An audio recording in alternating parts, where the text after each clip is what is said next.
standard of backing and a first prize kitty of $2,000, the Matara Concerto competition is now among the most prestigious in the country. In the concert hall this morning, finalist Cheryl Ng of Sydney was rehearsing Schumann's Piano Concerto with the orchestra. It was a time for both finalist and orchestra to fine-tune their performance before the competition tomorrow night.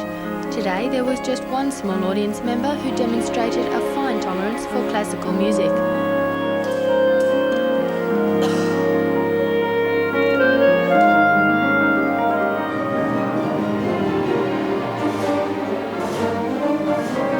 Just across the hall, the ABC Sinfonia, under the baton of Patrick Thomas, was rehearsing for 2 concerts they'll be giving for Matara. Tomorrow night they'll perform modern musical classics, including the themes from popular movies, at the City Hall, and on Sunday at 2:30 they'll present classics in the Cathedral with guests Michael Dudman on pipe organ and Ian Cox on trumpet.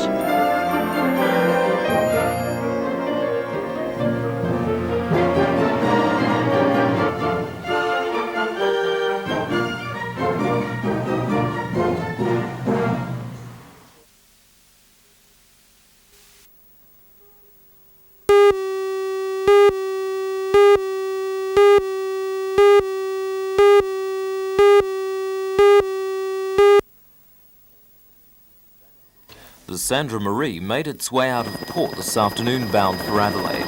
Sea trials of the bulk carrier, which was built at Carrington Slipways, were interrupted by a dispute with the Painters and Dockers Union. This week the ship became the centre of another dispute when the Institute of Marine Engineers insisted that it should not sail without an electrician on board. The Howard Smith Group, which owns the ship, objected, saying that other similar ships in Australia operate without an electrician. Yesterday, the State Industrial Commission ruled that the ship should be allowed to sail without the extra crew member while negotiations continue.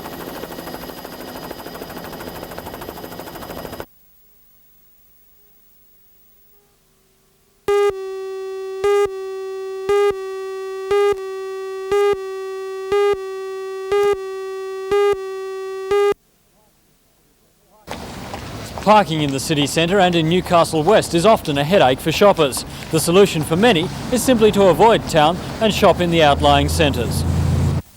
For instance, complexes like Garden City at Katara and the Charlestown Centre have ample parking. The multi-million-dollar expansions of both these complexes should make them more appealing to shoppers than they already are, and that could mean less people in town. The President of the Chamber of Commerce, Laurie Molyneux, says something should be done now. Newcastle and Hunter Street in particular has been noted for years for its specialty shops and shops that handle quality goods, which you don't necessarily buy in regional shopping centres. But if people have parking problems and traffic problems, they will go elsewhere. The parking and traffic flow problems are being worst felt in Scott Street and also in Newcastle West. Shop owners in both these areas say their businesses are being badly affected by the lack of parking.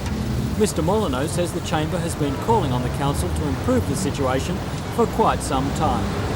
10 years ago, the City Council paid for a parking study and traffic management study to be done. Nothing's happened in those 10 years. Rightly or wrongly, they've said there are problems with the ideas we've suggested. We're not saying that's the answer to the problem. All we're saying is, after 10 years, please try something and let's find out what the problems are. How much of an adverse effect do you think these problems are having on the success and the running of the...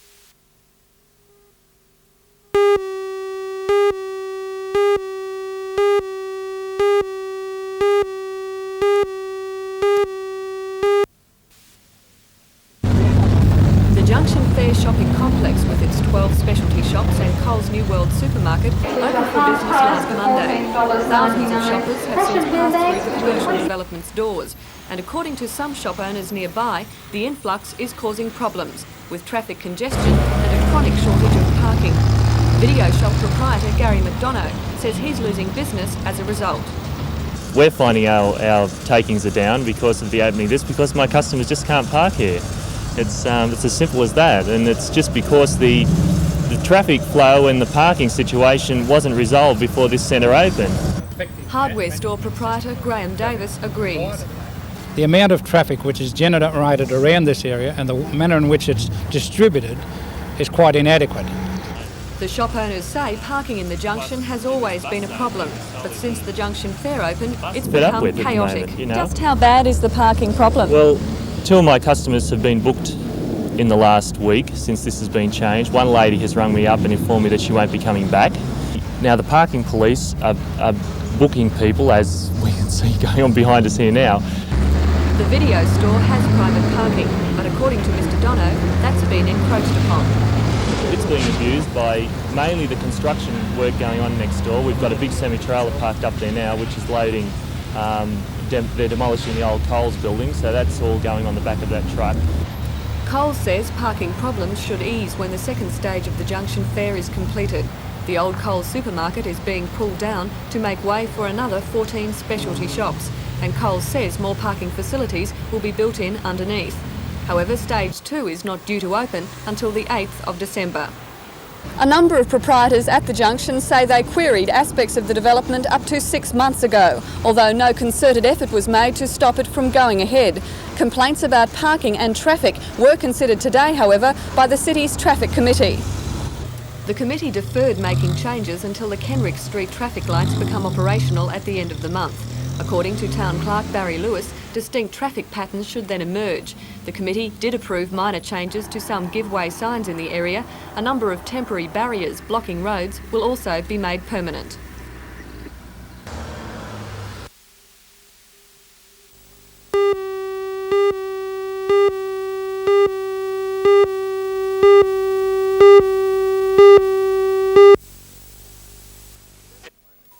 The 7th Home Improvement Show covers the latest innovations for the home and outdoor activities. More than 100 exhibitors are displaying their wares from furniture, kitchen ideas, landscaping, pools and camping equipment to computers and how to combat some familiar home wreckers. There are even some ideas for your annual holidays and some advice on making sure those home renovations are done the right way. And besides the more traditional displays, there's some innovative playthings for the serious relaxer. For instance, take Oscar, the entertainment centre. You can set him up near the pool in the backyard, near the tennis court. And he comes complete with a clock, cassette recorder, and even an AM/FM radio. And if you feel the need, there's even a telephone to call the office if you're feeling guilty. And if getting comfortable at night is your problem, why not try the Niagara adjustable bed, complete with forward and reverse controls and built-in massages. But whatever your tastes, it's all here at this year's Home Improvement Show.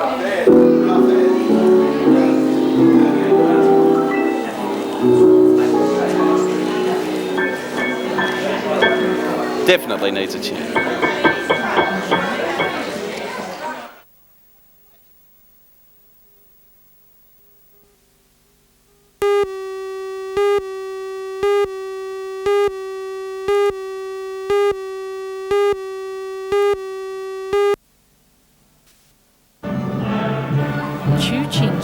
Is an Oriental fantasy. Based on the tale of Ali Baba, it first opened at His Majesty's Theatre in London in 1916. Written by Australian playwright Oscar Ashe, who studied in England, the musical was brought back to his home country in 1921. It was the only time a Novocastrian audience was to enjoy the spectacle when it opened at the Victoria Theatre in Perkins Street during a national tour. The production carried the record amount of performances in its time, a total of 2,238, and was only surpassed by the likes of Oklahoma. According to the musical director John Stevenson, that wasn't the only theatrical first it held. It was the first show that showed a woman's bare midriff in England. It was the first show that used electric spotlighting. It was actually made into a silent film as well, and they used people to come in and sing while facing the stage in the theatres in and around England in that day. The curtains rise on Chu Chin Chow at the Tysil Technical College this Saturday.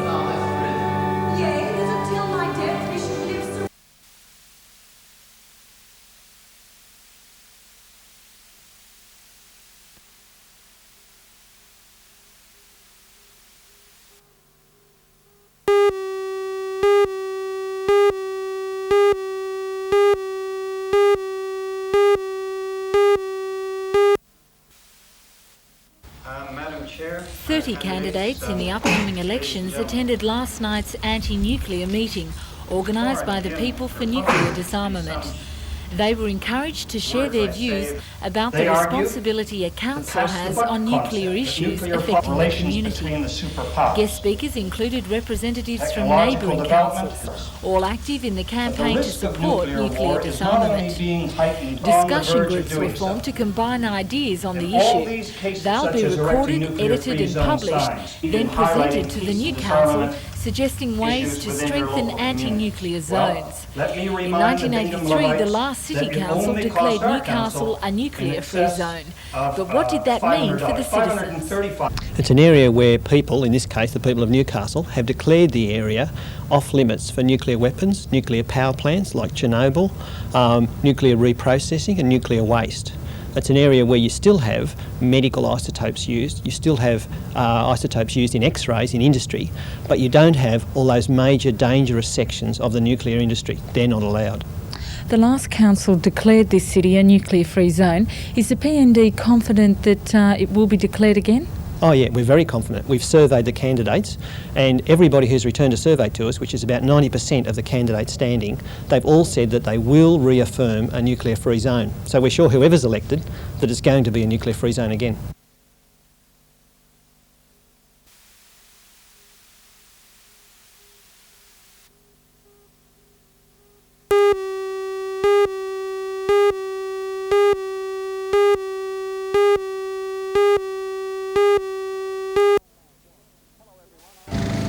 Hello everyone, I'm Mark Warren. Tonight I'll have a report on a new piece of firefighting equipment installed at the Marmont Cove Marina. Join Anna Manzoni and John Church for all the news tonight at 6.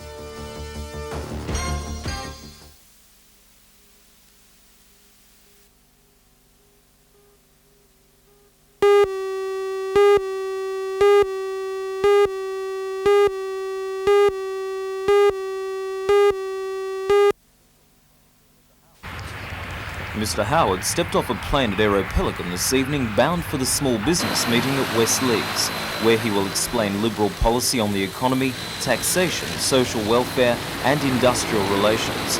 Mr Howard is supporting the so-called New Right in its heated debate with the federal government over Pico Wallsend's tough handling of the Robe River dispute.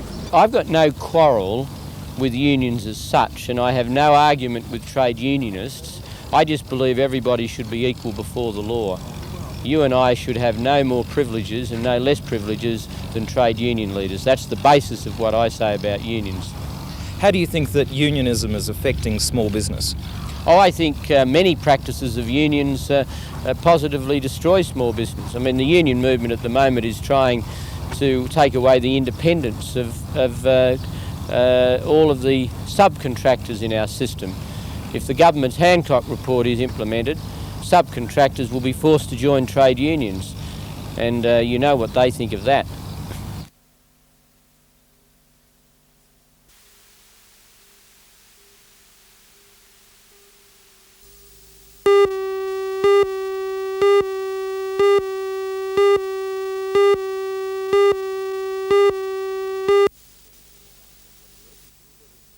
When emergency services arrived on the scene at Vera Street, Waratah at about 2:30 this afternoon, they found power lines down and throwing showers of sparks across the road. Grass between the houses and the main Northern Rail line was on fire. The fire spread to back fences and garages, but brigades were able to extinguish it before any more damage was done. Although details are still confused, the Shortland County Council says it appears that State Rail Authority feeder lines from the nearby substation shorted out and fell across domestic power lines. Singed telegraph poles and snapped power lines testify to the force of the explosion.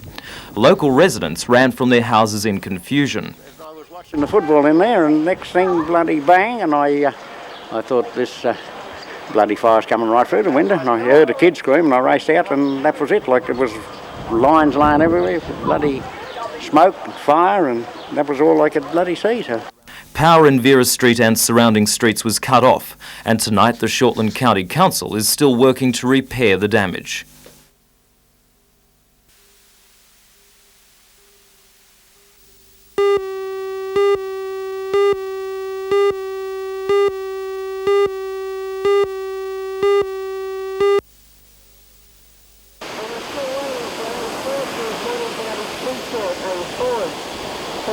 consultant open since 9.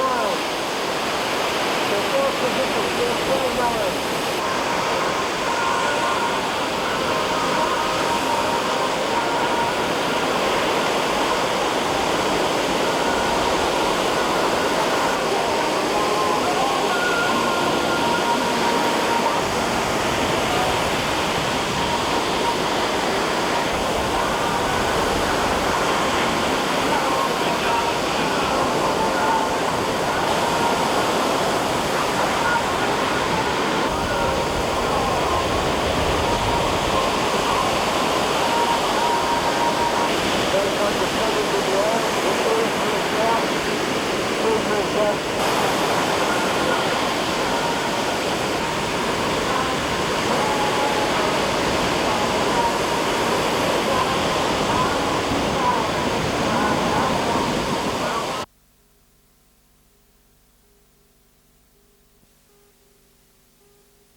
John McNaughton is critical of how the arts are funded in this city.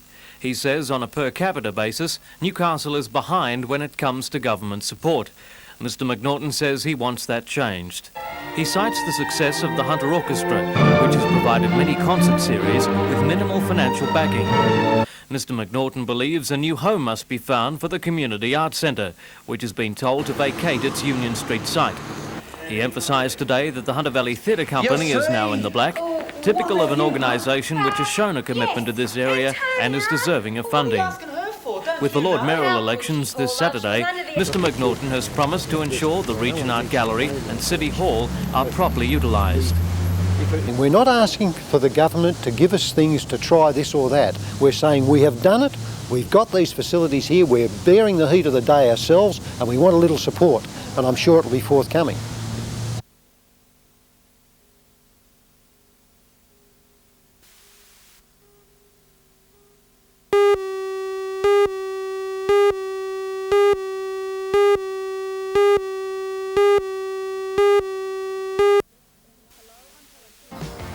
Hello, I'm Helen Hughes.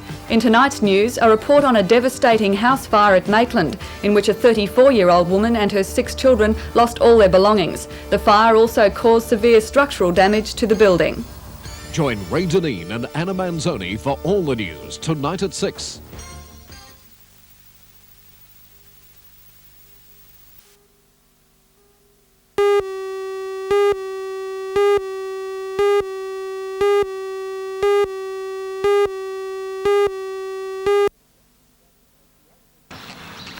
Mr Yabsley said that as long as the drug trade flourished in jails, the prison system would be regarded as rotten to the core. He said drugs, overcrowding and inadequate segregation, as well as the lack of superintendents Bit of a rested back. Yes, leave your microphone open. Tell me when you want me to turn. Mr Yabsley added that the drug problem was also alive and well in both the Hunter Valley jails. We're not talking about soft drugs, we're talking about hard drugs, heroin and cocaine, and there is actually a trade existing within each jail. So it actually is happening in the Hunter area? Yes, that's correct, and there is no jail in New South Wales that's exempt from that, and that includes Maitland and Cessnock. There are a number of measures that could be taken and that should be taken and it would yield immediate results.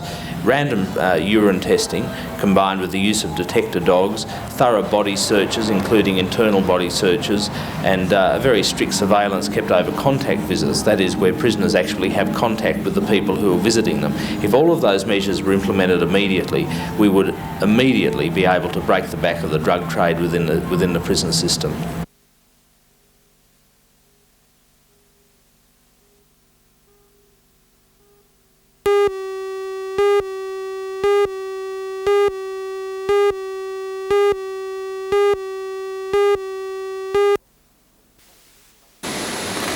Called a flashbuck welder, and Prime Minister Hawke would love it at a time when the government is urging Australian companies to aggressively compete for export markets and calling on consumers to buy locally.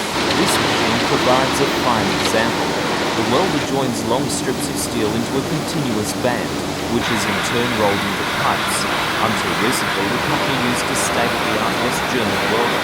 That machine joined the strips with a 90-degree weld. that the welds would sometimes break under the stress of being stretched and rolled into pipes. The breakages wasted time and money. The solution was a diagonal weld, and tube makers searched the world for a suitable machine.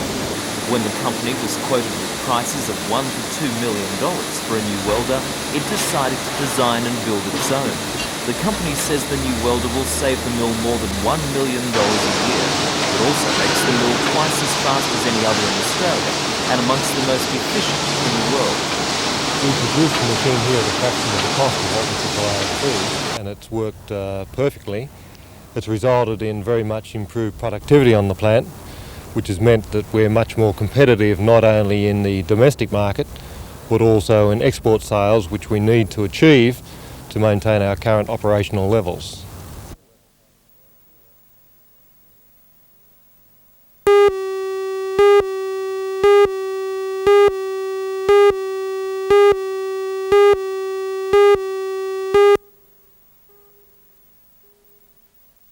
With these giant locomotives that you see coming through this area, the 80 and 81 class diesels, fitted with the results. With two demanding jobs as Chief Executive of the SRA and Chairman of the ABC. He says the ABC must improve its efficiency and productivity if it wants to attract more viewers. We have to fight back for our audience. Difficulty is, of course, how do I say to our loyal ABC staff, we've got to go out there and fight by way of better programming, and at the same time say we're reducing your funds for programming.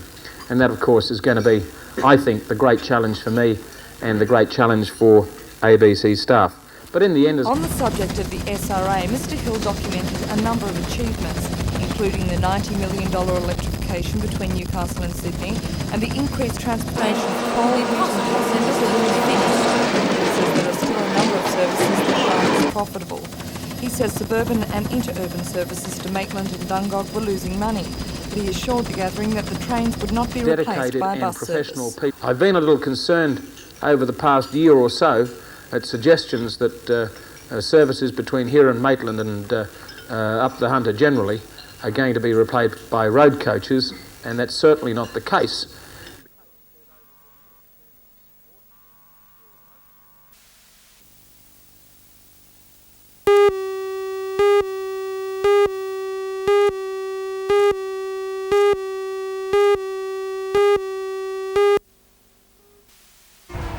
Hello everyone, I'm Mark Warren. The Prime Minister's Rural Task Force began their two-day visit of the Hunter Valley today here at the National Textile Mills at Rutherford.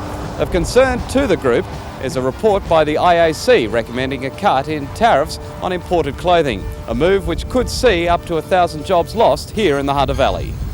Join Ray Deneen and Anna Manzoni for all the news tonight at 6.